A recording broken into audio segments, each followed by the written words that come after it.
नमस्कार दर्शकवृन्द, तथ्य र तर्कको आजको श्रृङ्खलामा स्वागत छ र म मनिष झा। एभेन्यूज टेलिभिजनको संयन्त्र मार्फत 75 जिल्लाबाट हामी एउटा कुनै विषयसँग सम्बन्धित तथ्यहरू सङ्कलन गर्छौं, जसको कोअर्डिनेसनको काम फ्याक्ट्स रिसर्च एन्ड एनालाइटिक्सले गर्छ र यसमा हामीले प्रयोग गर्ने सफ्टवेयरहरू रेमो नामक सफ्टवेयर संस्थाले निर्माण गरेको हुन्छ।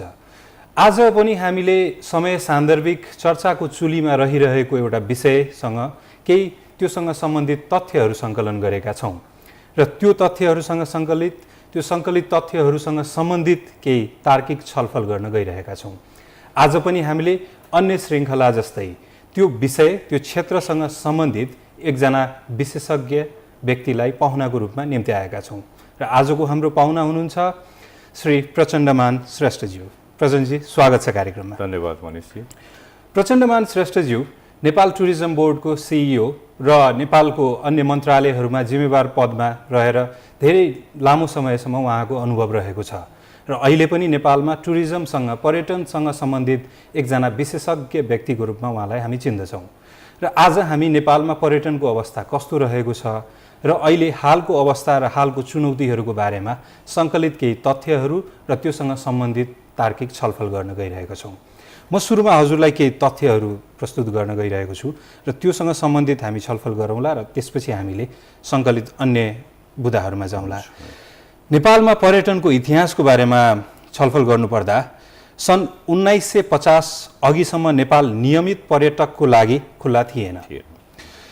सन् 1953 मे 29 का दिन सर एडमन्ड हिलारी र तेन्जिङ नोर्गे शेर्पाले सगरमाथाको प्रथम सफल आरोहण गरे।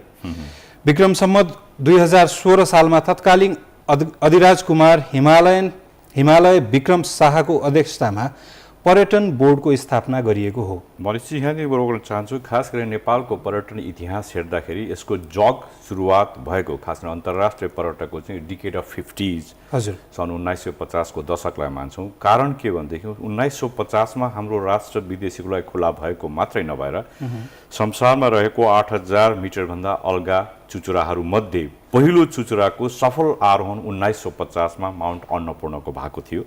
त्यही क्रमबद्ध रूपमा 1953 मा संसारको सबभन्दा अल्गो चुचुरो सगरमाथाको सफल आरोहण भयो भने अन्तिम रूपमा सन् 1960 मा हाम्रो धौलागिरीको आरोहण भए पश्चात नेपालमा रहेको हिमाली श्रृङ्खलाको 14वटा 8000 मध्ये 8वटा वा नेपालको भूभागको सम्पूर्ण 8000 मिटरको सम्पूर्ण सफलतापूर्वक आरोहण यो डिकेडमा भएको नाताले त्यो एचिभमेन्ट उपलब्धिलाई अन्तर्राष्ट्रिय बजारमा मिडियाले जुन किसिमको एउटा प्रचार प्रसार गर्नुभयो त्यहाँ नेपालको छवि यो बजारमा स्थापित हुन गएको नाताले पर्यटनको यो डेस्टिनेसन इमेज अहिलेसम्म हामीले त्यसको डिभिडेन्ड लिइरहेछौँ भन्नुमा हामी स्पष्ट हुनु जरुरी छ।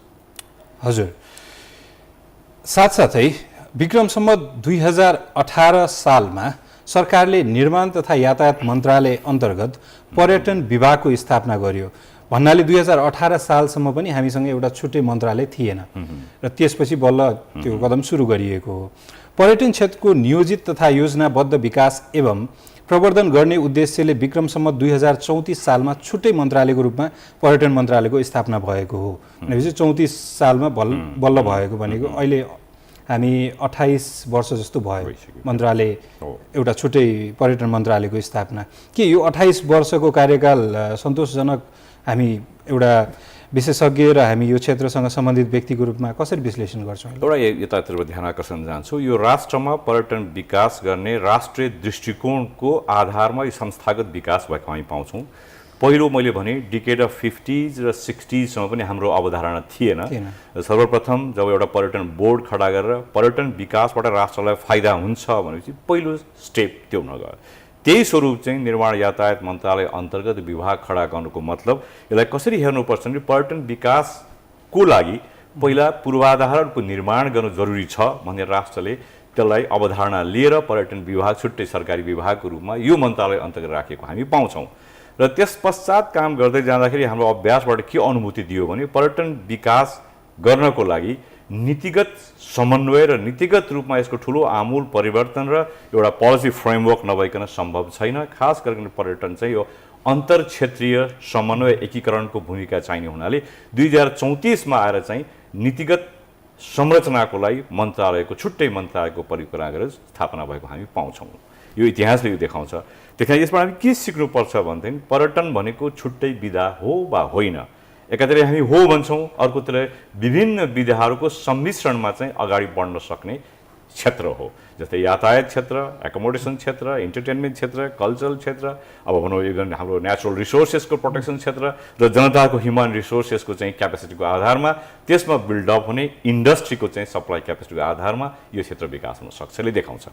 हजुर, नेपालले भर्खरै मात्र नेपाल पर्यटन वर्ष 2011, लुम्बिनी भ्रमण वर्ष 2012, सगरमाथा आरोहण हिरक जयन्ती लास्ट इयर मात्र हामीले मनायौँ। यस्तो किसिमको इभेन्ट्सहरू अर्गनाइज गर्दाखेरि यसको कतिको अहिलेसम्म कति हामी सक्सेस भइरहेछौँ? यस्तो हामीलाई कसरी हेर्छौँ अहिले भनेको कुरा जोड्न चाहन्छु। यो राष्ट्रमा पर्यटनको एउटा आफसे आफ सुरुवात भयो, त्यसबाट फाइदा लिन सकिन्छ भने सरकारले यसलाई प्राथमिकता रूपमा संस्थाको गठन गर्दै गरे र नीतिगत रूपमा गरे। त्यस पश्चात हाम्रो यो योजनाबद्ध विकासको प्रयास स्वरूप के हुँदै गयो भने सरकारले पूर्वाधारको निर्माणको जिम्मा लिँदै गयो, साथसाथै निजी क्षेत्रको चाहिँ विभिन्न इन्सेन्टिभबाट उसको लगानी परिचालन भएर केही सुविधाहरूको र उद्योग जसलाई भन्छौँ त्यो पनि अगाडि बढ्यो। र पर्यटनको महत्त्वपूर्ण चुनौती भनेको सप्लाईको क्यापेसिटी र त्यसलाई जनरेट गर्नुपर्ने डिमान्डको सन्तुलन मेन्टेन गर्न। हामी विभिन्न फिगरहरू पछि हेर्छौँ होला, हेऱ्यौँ भने के हुन्छ नि, कहिले डिमान्ड बढी भयो, होटलको बेड पुगेन, फर्किनु पर्ने हुन्छ, कहिले चाहिँ एयर सिट पुगेन, हाम्रो ह्यान्डल गर्ने क्यापेसिटी पुगेन इन्डस्ट्रीको। तर जब क्यापेसिटी आइडल भयो, डिमान्ड जनरेट भएन, फेरि प्राइस डाउन हुन्छ। यसरी चुनौती हो।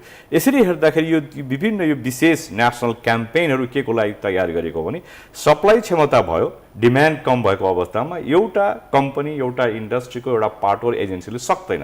राष्ट्रले नै त्यसलाई चाहिँ डिमान्ड जेनेरेट गर्नको लागि राष्ट्रको गन्तव्य स्थलको छविलाई चाहिँ अन्तर्राष्ट्रिय उद्गम बजारमा प्रचार प्रसार गरेर एउटा इमेज बिल्डअप गर्नुको लागि यस्ता अभियानहरू आवश्यक भएको छ। अब अन्तिम रूपमा तपाईँले कति सफल भयो भएन भने यसको इन्डिकेटर 3-4वटा हुन्छ। एउटा चाहिँ त्यसको डिमान्ड जेनेरेट कस्तो पर्सेन्टेजमा ग्रोथ भयो, नम्बर 1।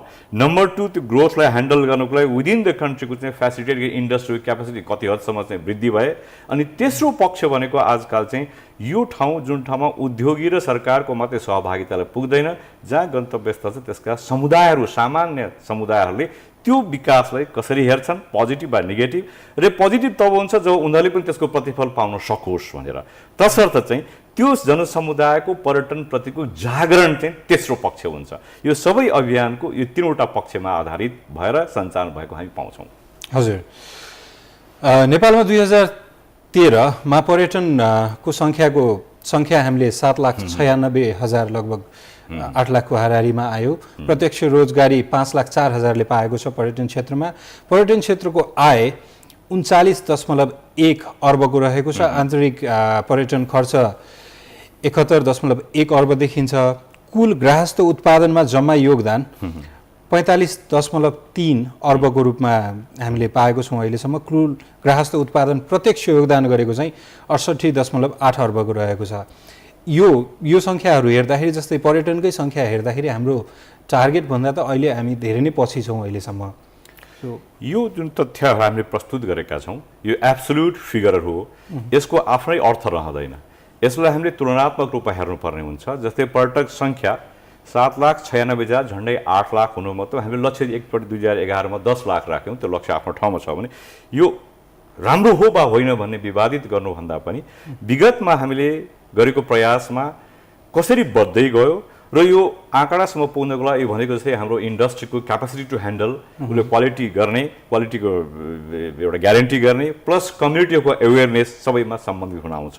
त्यसरी हेर्दाखेरि 1998 हामीले छुट्यायौँ। 1998 मा सर्वप्रथम नेपाल भ्रमण वर्ष त्यस्तै अभियान बनाएको थियौँ। त्यो बेलाको लक्ष्य हेऱ्यौँ भने हामीले 500,000 5 लाखलाई राखेका थियौँ। र त्यो बेलाको क्षमताअनुसार 5 लाखसम्म पर्यटक आयो भने हाम्रो इन्डस्ट्रीहरू चाहिँ कम्फोर्टेबल जोनमा हुन्छ भनेर हामीले 5 लाख एचिभ हुनुको ठुलो एचिभमेन्टको रूप मान्यौँ। र त्यसको एचिभमेन्ट हेऱ्यौँ भने बाई द एन्ड अफ 1990 4,61,000 आयो। अर्को वर्ष 1999 को एन्डमा 4,91,000 पुग्यो। यस्तै गरेर हामी 2011 सम्म आइपुग्दा तपाईँको परिकल्पना हाम्रो स्थितिलाई विश्लेषण गर्नुभयो भने 10 वर्ष हामी द्वन्द्वमा रह्यौँ। पर्यटनका धेरै पूर्वाधारहरू नष्ट भए, धेरै उद्योगहरू चाहिँ विस्थापित भएर गए र हाम्रो छविमा थोरै नकारात्मक असर परेको नाताले साह्रै घटेको अवस्थामा फेरि हामी 2007 मा जब शान्ति सम्झौता भएपछि 7 देखि 11 सम्मको फिगर हेर्यो भने मोर देन 20% पर इयरको हिसाबमा आगमन वृद्धि भएको छ। त्यही कारणले 7,96,000 पुर्याउन सक्छ। यो टेकन फर ग्रान्टेड हुनुमा यो ठुलो उपलब्धि मान्नुपर्छ भन्ने धारणा मात्रै हो। अब अर्को पक्ष छ हाम्रो सम्भावना, हाम्रो क्षमता, हाम्रो आर्थिक आवश्यकताको आधारमा यो पर्याप्त छैन पनि भन्न सक्छौँ। हजुर, म नेपाल भ्रमण गर्ने पर्यटकहरूको सङ्ख्या 2013 मा 0.7% घटेको देखिन्छ। भनेपछि यो घट्ने बढ्ने क्रम कायम नै छ। गत वर्ष हवाई तथा सतही मार्गबाट कुल 7,97,000 पर्यटकले नेपाल भ्रमण गरे। नेपालमा पर्यटकहरूको सरदर बसाई 12.87 दिनको रहन्छ। नेपाल आउने पर्यटकहरूको औसत प्रति व्यक्ति दैनिक खर्च $35.6 रहेको छ। यसमा जस्तै हामीले आगमन मार्ग अनुसार पर्यटकको सङ्ख्या हेर्ने हो भने सतही मार्गबाट 25% को छ, हवाई मार्गबाट 75% को छ। यो जस्तै धेरै नाकाहरू पनि छैन हामीसँग सतही मार्गबाट आउनेलाई, र सतही मार्गबाट आउने पर्यटकहरू भारत भएरै आउनुपर्ने बाध्यता पनि छ। अरू देशबाट आउँदाखेरि जस्तै चाइनाको केही बोर्डरहरू छन्। यो डिपेन्डेन्सी हवाई मार्गको तिरको हाम्रो डिपेन्डेन्सी कायम नै रहन्छ धेरै दिनसम्म, कस्तो के हो? अब हाम्रो राष्ट्रको भौगोलिक अवस्थितिको कारणले गर्दाखेरि र हाम्रो अहिलेको पर्यटन निर्धारण गरेको जुन डिमान्ड जेनेरेटिङ मार्केटलाई हेर्दाखेरि चाहिँ हामी लङ हल भन्छौँ। त्यसकारण हवाई मार्ग नै हाम्रो प्रमुख एक्सेसिबिलिटीको माध्यम भएको छ। त्यो यातायात अत्यन्त महत्त्वपूर्ण छ। र अहिले आएर जुन छिमेकी राष्ट्र दुईटै भारत र चीनको चाहिँ आउटबाउन्ड बाहिर जाने चाहिँ पर्यटकीय प्रवृत्ति बढ्दै आएको स्थितिमा त्यो सतह मार्गले पनि ठुलो अंश प्राप्त गर्दै आएको विगतको तथ्यहरू तपाईँले हेर्नुभयो भनेदेखि हाम्रो झन्डै 80-90% चाहिँ अराइभल एयर ट्रान्सपोर्टेसनबाट भएको हामी पाउँछौँ। र त्यसको मिनिमम थियो भने यो रिसेन्टली 2-3 वर्षको भित्रमा मात्रै हो इन्डिया र चाइनाको आउटबाउन्डको चाहिँ एउटा ठुलो सर्ज भएको नाताले यसमा हुन गयो। यहाँले भन्नुभएको थियो हाम्रो यसले फ्युचरलाई के देखाउँछ भने हाम्रो मार्केट फोकस हामी कहाँ गर्छौँ भन्दा नेपालको परिप्रेक्ष्यमा हामी ब्रोडली 3वटा समूह मार्केटलाई विभाजन गरेको पाउँछौँ। मैले भने चाहिँ 50 र 60s मा हाम्रो छवि स्थापना भएको Japan, Australia, west Europe, north अमेरिकामा चाहिँ नेपाल चाहिँ हिमालको असाध्य राम्रो एउटा गन्तव्य स्थल हो भन्ने हिसाबबाट यो समूह चाहिँ अझै पनि हाम्रो 40%, 35 to 40% यो मार्केट सेयर छँदैछ भने दोस्रो ठुलो रूपमा वृद्धि भएको चाहिँ छिमेकी राष्ट्रहरूको दक्षिण एसियाको श्रीलङ्का, बङ्गलादेशले जोड्नुभयो भने अलमोस्ट 45% मार्केट सेयर यो श्रीलङ्का, बङ्गलादेश, चीन र भारतले ओगटेको पाउँछौँ भने रिमेनिङ केही पर्सेन्ट 10-15% चाहिँ अरू इमर्जिङ मार्केट भनेर तपाईँको यो south Korea, south east Asian कन्ट्रिजहरू सिङ्गापुर, थाइल्यान्डबाट लिएको हुन्छ। यसरी हेऱ्यौँ भने यो सतह मार्गको लागि र तपाईँको हवाई मार्गको हामीले कल्पना गऱ्यौँ भने यदि नेपालको हवाई मार्गको पूर्वाधारहरू विस्तार गर्दै जानुपर्छ, गर्नै पर्छ र गर्न त्यो असाध्य खर्चिलो छ भनेदेखि सजिलो र तुरन्तै चाहिँ आगमन वृद्धि गर्ने अर्को माध्यम चाहिँ सतह मार्ग हुनसक्छ। अहिलेको परिप्रेक्ष्यमा भारत मात्रै होइन हाम्रो उत्तरी छिमेकी चीन र त्यसको तिब्बती भूभागमा पनि धेरै यो ट्रान्सपोर्टेसनको इन्फ्रास्ट्रक्चर एक्सटेन्ड भएको नाताले त्यसलाई हामीले क्यापिटलाइज गर्न सक्यौँ भने नेपालको पर्यटन र ट्रान्सपोर्टको अन्तर सम्बन्ध यो आँकडा तथ्यले देखाउन सक्छ। हजुर, नेपालको कुल रोजगारीको 3.2% पर्यटन क्षेत्रले धानेको छ। नेपालको पर्यटन क्षेत्रको आम्दानी कुल निर्यातको 21.1% बराबर छ। कुल गृहस्थ उत्पादनमा पर्यटन क्षेत्रको हिस्सा 8.2% रहेको छ। सबैभन्दा बढी पर्यटक भित्रिने महिनाका रूपमा अक्टोबर, नोभेम्बर र मार्च रहेका छन्। यो तथ्यलाई हामीले यसरी हेर्न सकिन्छ। एकातिर त हाम्रो कुल रोजगारी मध्ये 3.2% मात्रै भनेको नगण्यदेखि आउँछ, तर अहिलेसम्मको 40-50-60 वर्षको हाम्रो अभ्यास पश्चात पर्यटक गतिविधिहरू के सीमित ठाउँमा मात्रै रहन पुगेको छ। काठमाडौँ, पोखरा, चितवन, अन्नपूर्ण, सगरमाथा एरियामा यसलाई एक्सपेन्सन गर्ने सम्भावना छ। एक्सपेन्सन जति हामी हाम्रो समुदाय जनजाति भएको र जनताहरूको प्रेजेन्स भएको ठाउँमा गर्छौँ त्यति त्यसमा संलग्न भएर रोजगारी वृद्धि हुनसक्छ। र यो रोजगारी भनेको पूर्ण रोजगारीको कुरा हो। पर्यटनले पूर्ण रोजगारीको अलावा पनि आंशिक रोजगारी प्रशस्त मात्रामा दिएको हुन्छ अथवा अप्रत्यक्ष रोजगारी एउटा पर्यटक आएर ब्रेकफास्ट खायो भने त्यसको अन्डा 2टा खायो भने पोल्ट्री फार्मबाट आउँछ, भेजिटेबल खायो भने भेजिटेबल फार्मबाट आउँछ। त्यो पनि यसमा गऱ्यौँ भने इन्डिरेक्ट रोजगारीको रूपमा यति मात्रै सीमित हुँदैन, प्रशस्त मात्रामा रोजगारी दिएको हुन्छ। र विश्वको आँकडा हामीले यसमा देखायौँ भनेदेखि 12वटा विश्वमा अहिले रोजगारी नयाँ सृजना भयो भने एउटा पर्यटन क्षेत्रमा पर्न आउँछ भन्ने छ भने नेपालको परिप्रेक्ष्यमा त एउटा पर्यटक आयो भने अझ बढी रोजगारीको इम्प्याक्ट चाहिँ पोजिटिभ रूपमा देखिन आउँछ। दोस्रो कुरो चाहिँ हाम्रो निर्यात कुरो, ओभरअल इन्टरनेसनल ट्रेडको हेर्दा नेपालको विभिन्न कन्स्ट्रेन्ट, हाम्रो infrastructure constraint, capacity constraint, resource कन्स्ट्रेन्टले गर्दाखेरि हाम्रो इम्पोर्ट ओरिएन्टेडै कन्ट्री हुन्छौँ गुड्समा, त त्यसलाई कम्पेन्सेट गर्ने भनेको सर्भिस ट्रेडबाट नै हो। अनि सर्भिस ट्रेडका विभिन्न विधाहरूमध्ये पनि पर्यटन एउटा असाध्यै तुलनात्मक लाभ भएको हाम्रो राष्ट्रको आकर्षणले गर्दाखेरि यसले चाहिँ कम्पेन्सेट गर्छ भनेदेखि त्यसलाई 21% हुँदै पनि अझ पर्यटनको चाहिँ निर्यातमाथिको हिस्सा कम भएको हामीले महसुस गर्न सक्छौँ। अर्को तपाईँ कुल गारस्थ उत्पादनमा 8.2% यो केमा निर्मित हुन्छ भने अन्य सेक्टरहरू चाहिँ बढी विकास भयो भने यो कम हुँदै गएको हुन्छ, यो वृद्धि भयो भने अन्य क्षेत्रहरू विकास भएन भने यसको सानो अंशले सानो विकासमा ठुलो देखाउने मात्रै हो। रिलेटिभ भनेको कारण त्यही हो। तर हामीले अरू छिमेकी राष्ट्रहरू गऱ्यौँ जति ती साना राष्ट्र हुन्छन् त्यसमा पर्यटनको चाहिँ यो जीडीपी माथिको रेसियो हायर देखिन आउँछ। जस्तै Cambodia, Laos is coming very strongly. ठुलो राष्ट्रमा पर्यटन गतिविधि बढे पनि भारत र चीनमा त्यसको अंश साह्रै 1-2% हुन आउँछ। तसर्थ यो अहिलेको 8% चाहिँ नेपाललाई राम्रै प्रगति गरेको छ कन्क्लुजनमा, तर त्यतिले पुग्दैन। हामी सानो राष्ट्र, अन्य उत्पादन नहुने, अन्य उद्योग नहुन सक्ने अवस्थामा यसको हिस्सा चाहिँ अझ बढाउन सकिन्छ भन्ने मात्रै। हजुर, नेपाल आगमन अघि नै प्रवेशाज्ञा आवश्यक पर्ने मुलुकहरू यति बाहेक हामीले सबैलाई भिजा अन अराइभल दिन्छौँ। Afghanistan, Cameron, Ethiopia, Ghana, Iraq, Liberia, Nigeria, Palestine, Somalia, Switzerland र जिम्बाब्वेले चाहिँ नेपाल आउनुभन्दा अगाडि नै भिजा लिनुपर्छ। त्यो बाहेक अरूलाई चाहिँ हामीले भिजा अन अराइभल दिन्छौँ। सर्वाधिक पर्यटन भित्रिने शीर्ष 5 राष्ट्रमा भारत, चीन, श्रीलङ्का, अमेरिका र संयुक्त अधिराज्य रहेका छन्। अहिले हामीले अघि पनि हजुरले भन्नुभएको थियो भारत र चीनको र अरू साउथ एसियन कन्ट्रीहरूको टुरिज्म चाहिँ नेपालमा धेरै बढिरहेको छ। त्योसँग फोकस हाम्रो प्रोग्रामहरू डेभलप गरिरहेका छौँ हामीले। यसमा यसरी हेर्दा जुन नेपालको पर्यटनको चाहिँ यो उद्गम बजारको ल्यान्डस्केप हेऱ्यौँ भने यो 2-3 वर्षमा ठुलो परिवर्तन भएको पाउँछौँ। एक समयमा भारत चाहिँ छिमेकी राष्ट्र भइहाल्यो, त्यो बाहेक हाम्रो मेजर मार्केट भनेको यो लङ हल कन्भेन्सन मार्केट नर्थ अमेरिका र तपाईँको युएस युरोप नै थियो। र अहिले आएर टेकअप कसले गर्यो? श्रीलङ्का, चीन, छिमेकी राष्ट्रले गर्यो। यो 2-3 वर्षको मात्रै परिवर्तन हो। तसर्थ यहाँले भन्नुभएको जस्तै यी राष्ट्रहरूबाट नेपालमा मोटिभेट गर्ने फ्याक्ट्स एलिमेन्ट्स के छन् त भन्ने पोर्सनमा हेर्दाखेरि विभिन्न राष्ट्रको हामीले चाहिँ यसो विश्लेषण गऱ्यौँ भने सबभन्दा बढी नम्बर अफ फिगर्स जहिले पनि निबोरिङ कन्ट्रीले लिएको हुन्छ, त्यो नेपालमा भर्खर सुरुवात भयो। लङ हलमा higher the risk lower the margin of profit हुने भएको हुनाले इन्डस्ट्री र बिजनेसले टेकअप गर्न गाह्रो हुन्छ। त नेपालमा अझै पनि यो लङ हलको चाहिँ ठुलो भूमिका रहि नै रहेको छ। जापान, अस्ट्रेलिया, युरोप र मैले नर्थ अमेरिका कुरा गरेँ त्यो लङ हल हो र त्यसको बिस्तारै विस्थापन चाहिँ छिमेकी राष्ट्रले गर्दै आएको छ। अब हाम्रो चाहिँ मार्केट त्यो हो भने हामी कहाँ भएको मोटिभेसनल एलिमेन्ट्सलाई यो मार्केटको डिमान्ड अनुसार कसरी प्रस्तुत गर्छौँ भनेको ओरिएन्टेसन, प्रचार प्रसार एउटा पार्ट हो। अर्को part product development is another part. नेपालमा मैले के महसुस गरेको छु, नेपालमा जब 50s र 60s को जुन छविको प्रडक्टमै हामी अलि परिवर्तन गर्न नसकेको कारणले गर्दाखेरि जियोग्राफिकल एक्सपेन्सन पनि गर्न सकेनौँ, तर नयाँ सेगमेन्टलाई पनि एट्र्याक्सन गर्न सकेनौँ। उदाहरणको लागि लिउँ, श्रीलङ्कनहरू नेपालमा किन आउँछन् भने उनीहरू प्राकृतिक सौन्दर्यता भन्दा पनि बढी बुद्ध जन्मेको स्थल र धार्मिक आस्थाबाट आएको पाउँछौँ। भारत चाहिँ के भनेदेखि अन्य राष्ट्रमा प्राथमिकता राख्छ, हुँदाहुँदै पनि नेपाल साह्रै नजिक, यसको लागि फ्रन्टियर फर्मेलिटी नचाहिने, एक्सचेन्जको दिक्कत नहुने, पासपोर्टको प्रब्लम नहुने, भाषा पनि बुझ्ने, धेरै कल्चर बुझ्ने भए सजिलोको लागि आउने गर्छन्।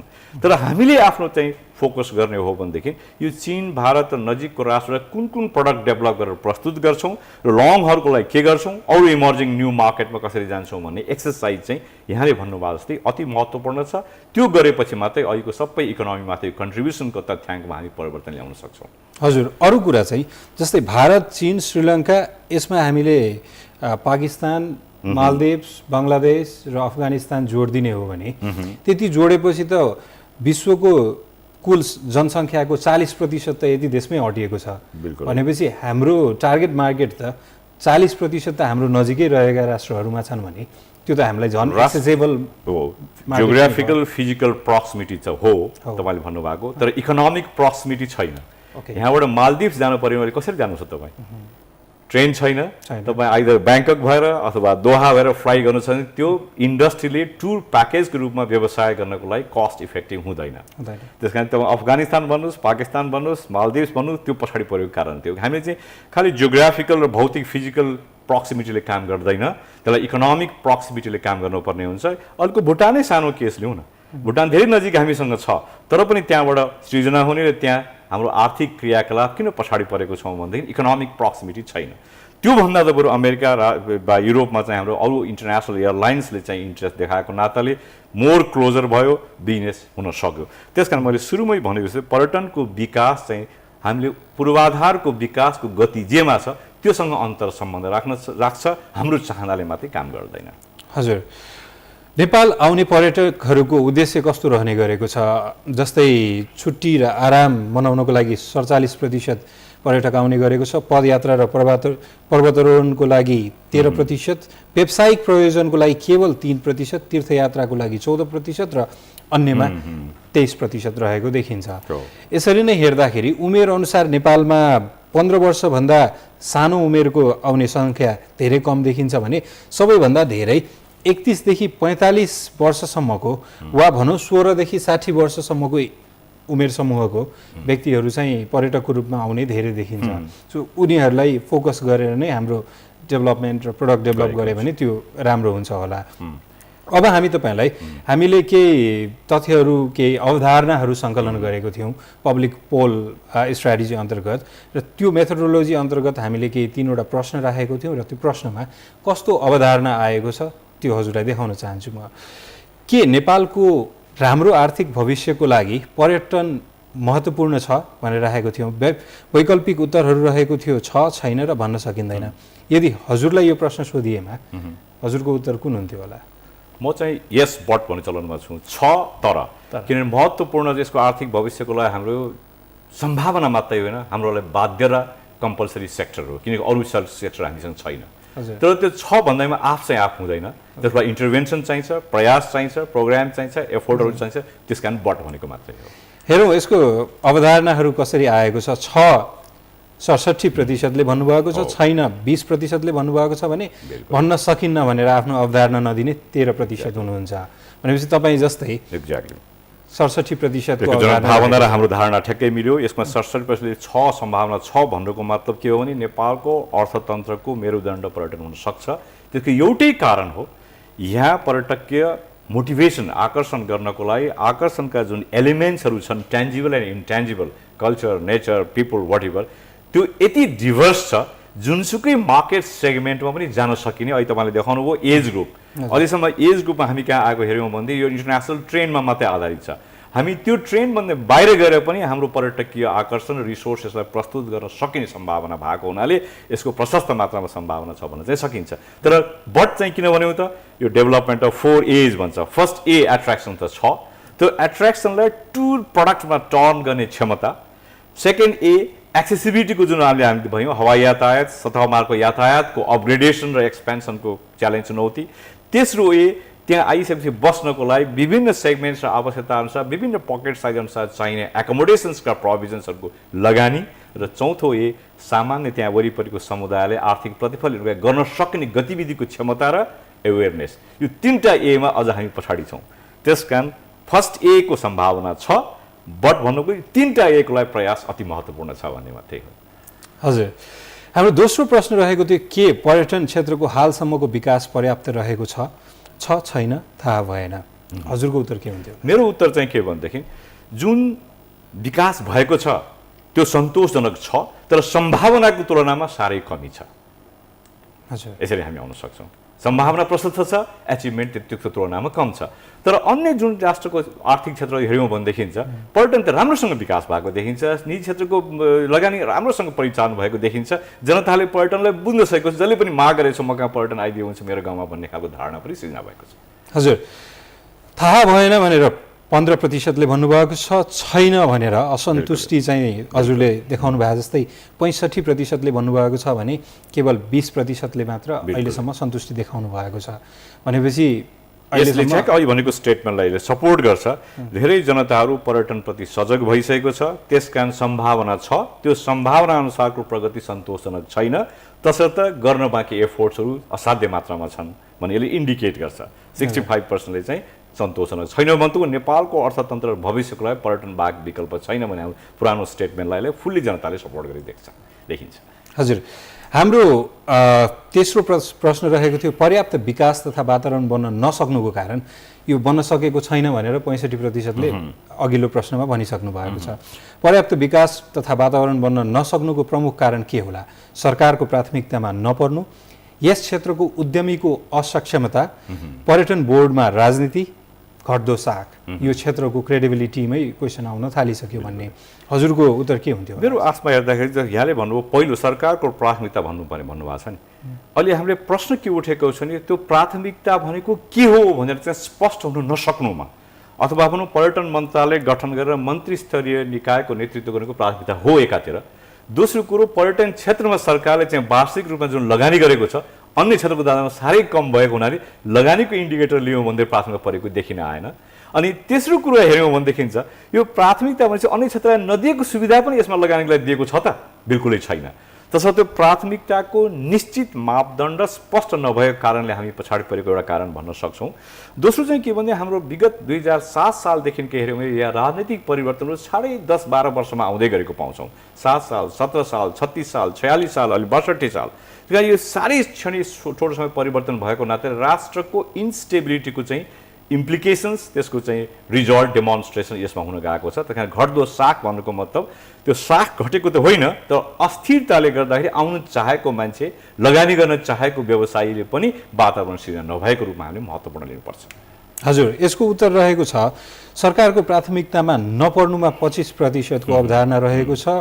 25%ले नै यस क्षेत्रको उद्यमीको असक्षमता भन्नुभएको छ, घट्दो साख 3%ले भन्नुभएको छ भने 47%ले चाहिँ अन्य कुरामा उहाँहरूको अवधारणा राख्नु भएको छ। जस्तै पर्यटन बोर्डमा राजनीति भनेर 47%ले भन्नुभएको छ। हजुर के भन्नुहुन्छ? यो पर्यटन बोर्डमा राजनीति पनि धेरै चर्चामा आइरहेको छ, अहिले चर्चाको विषय पनि भइरहेछ। सरकारको प्राथमिकता नपर्नु अघि हजुरले राखिरहनु भयो र यो क्रेडिबिलिटी पनि कम भइरहेको हो यो क्षेत्रमा। बिल्कुल, यसका यो क्षेत्रमा त राष्ट्रको इन्स्टेबिलिटी गर्दाखेरि यो डेस्टिनेसन चाहिँ अब सेफ सिक्योर फ्यासिलिटी त कमै छ भन्दा पनि क्वेसन मार्क भएको। अब यो तपाईँको पर्यटन बोर्डको राजनीतिक कुरा चाहिँ जुन जनताले रिफ्लेक्ट गरेको छ अहिले देखिएको कुरा मात्रै हो। पर्यटन बोर्डको एउटै मात्रै फङ्सन उसलाई छ, ऊ रेगुलेटरी एजेन्सी पनि होइन, ऊ निजी व्यवसायी पनि होइन, उसको केही पनि अधिकार छैन। उसले सिम्पली उद्गम बजारमा हाम्रो जे छवि छ त्यो छवि ठिक छ भनेर प्रवर्धनात्मक काम गर्नेमा मात्रै सीमित रहेको छ। अब एक्ज्याक्टली पर्यटन बोर्ड खडा गर्नुको फन्डामेन्टल्स पनि त्यही थियो। यो पर्यटन क्षेत्रमा राष्ट्रमा बेला बेलामा देखिने राजनैतिक हस्तक्षेप र डिसिसन मेकिङको जुन एउटा हाई ह्यान्डेडनेस हुन्छ त्यसबाट टाढा राखेर व्यवसायीहरूले नै यो प्रवर्धनात्मक कामहरू छवि स्थापित गर्ने काम गर्यो भने बेस हुन्छ भनेर बोर्ड गठन गरिएको।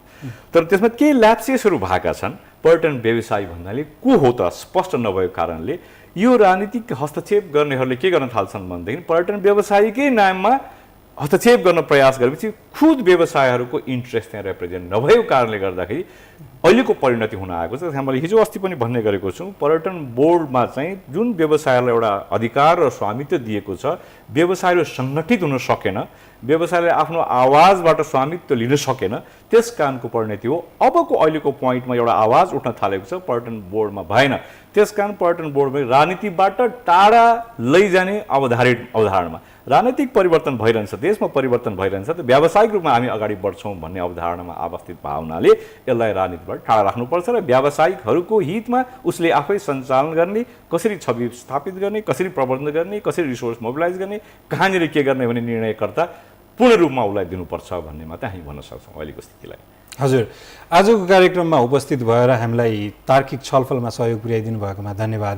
यस्तो किसिमको कार्यक्रम, यस्तो तथ्यहरू सङ्कलन गरेर, यस्तो तार्किक छलफल गरेर हामीले कुनै विषयसँग सम्बन्धित हामीले छलफलहरू गर्दाखेरि कस्तो किसिमको सहयोग पुर्याउन सकिन्छ यस्तो कार्यक्रमले? खास गरिकन यसो अब मैले धेरै समय पर्यटन क्षेत्रमा बिताएको हुनाले पर्यटन क्षेत्रको अवधारणा, सिद्धान्त, नीतिगत विश्लेषणमा मेरो इनपुट पाउनुहुन्छ। जुन नयाँ नयाँ आँकडाहरू आउँछन् त्यो आँकडाको आधार के हो, हामी कसरी आयौँ, कहाँनिर पुग्यौँ र कता पुग्नु जरुरी छ भन्ने कुराहरूमा यहाँलाई जहिले पनि इनपुट दिन म जहिले तयार हुन्छु। हजुर, उपस्थितिको लागि धन्यवाद। यहाँलाई पनि धन्यवाद। हाम्रो आजको विशेषज्ञ पाहुनाले भन्नुभएको जस्तै यसरी नै हामीले पर्यटन क्षेत्रको छलफल गरेको जस्तै अन्य विषयमा आगामी श्रृङ्खलामा छलफल गर्नको लागि फेरि पनि उपस्थित हुनेछौँ हामी। तथ्य र तर्कको आजको कार्यक्रम हेरिदिनु भएकोमा धन्यवाद। खबरभित्रको खबरको लागि हेर्दै गर्नुहोस् एभी न्युज टेलिभिजन। नमस्कार।